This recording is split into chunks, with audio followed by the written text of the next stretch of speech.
Hillary Clinton raking in more cash out west as she struggles to stamp out the latest firestorm involving allegations of pay to play.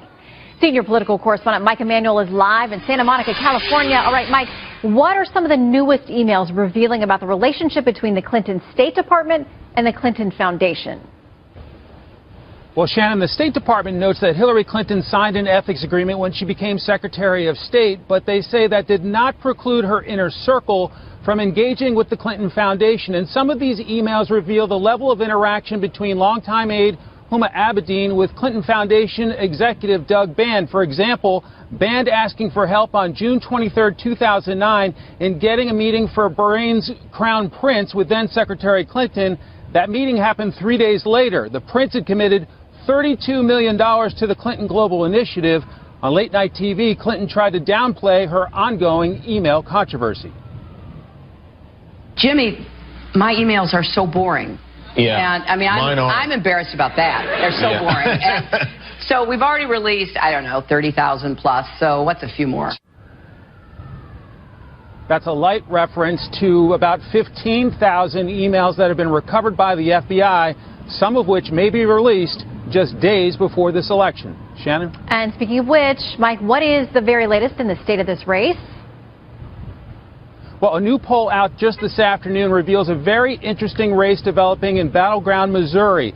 Take a look at the Monmouth survey. It has Donald Trump with a very slim lead, 44% to 43% over Hillary Clinton, with 8% saying they'll vote Libertarian.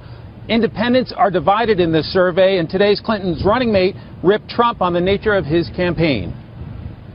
The campaign is kind of being run in a little bit of a, not ask what your country can do for you, but not ask what you can do for your country, but hey, what can this campaign do for me?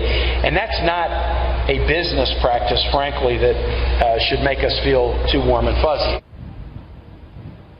And you mentioned Hillary Clinton is out here in sunny Southern California doing some fundraising.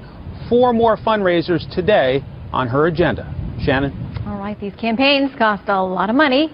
Mike Emanuel on the road, thank you so much. And for more on this, Tom Fitton, the president of Judicial Watch. All right, Tom, I want to start by, first of all, you all have unearthed so many things that Congress has had a tough time getting, other organizations have had a tough time getting. You've been successful. Let's talk about some of what you've unearthed, and let's talk about what's still coming. A judge ruled for you guys on Friday that Mrs. Clinton will have to answer questions under oath. They are in writing, but they are under oath, and gave a timeline for getting those out. She's got 30 days to respond. Can you tell us anything about your timeline for getting the questions to her and whether you think we'll have these answers before Election Day? Well, I think we'll have the answers before Election Day unless Mrs. Clinton doesn't provide the answers before Election Day by complaining about our questions and going to court to complain about them. But we're going to get them out as soon as we can. And that 30-day period will end, we think, long before Election Day. Do you anticipate possibly this week? And just so people understand, the judge gave you until October 14th to get the answers out, or the questions out, which we know you will well in advance of that.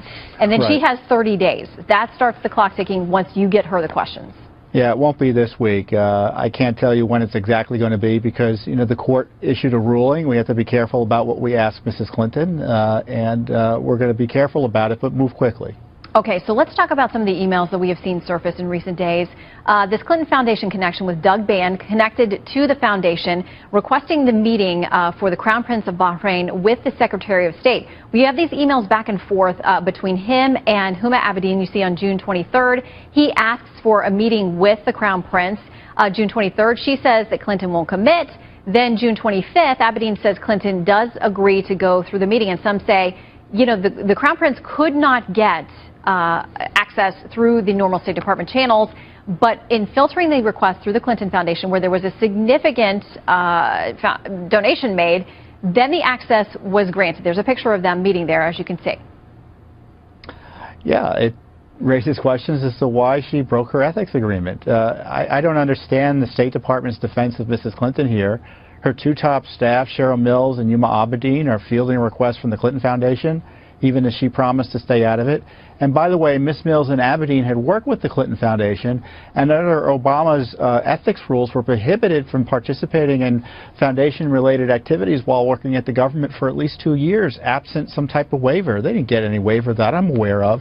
So the ethics rules have been broken 6 ways to Sunday. And there may have been criminal violations of law if public office and public benefits were given to, for private gain and to the benefit of the Clinton Foundation improperly. How do you respond to Clinton supporters in the Clinton campaign calling you guys nothing but a right-wing, essentially a group on a witch hunt after the Clintons since the 1990s, and you're only making these requests to smear her and hurt her in the campaign? Oh, we didn't know about Clinton's emails. She's the one who did this Clinton email scandal. She's the one who violated the rules that the State Department had. She knew what she was doing. She deleted emails. Those deleted emails are only coming out as a result of an FBI investigation by the Obama administration. These new Aberdeen emails, by the way, were turned over to the State Department in September of 2015. We only got them a few weeks ago. So the timing is one of Mrs. Clinton and her aides' own making. And it's helped along and enabled by the cover-up by the State Department. So Mrs. Clinton engages in a cover-up, breaks all the rules, the State Department helps her along, and who does she blame? Judicial Watch. She's ethically challenged, and she doesn't like our calling attention to it, and she doesn't think she should have to be held accountable to the law. And rather than take on the courts directly, she's pretending that we're the problem, not her. Well, a federal judge appointed by her husband has ordered her to answer these questions under oath. So keep us up to date on your timeline, and we will watch it play out. Tom Fitton. Thank you. Thank you very much.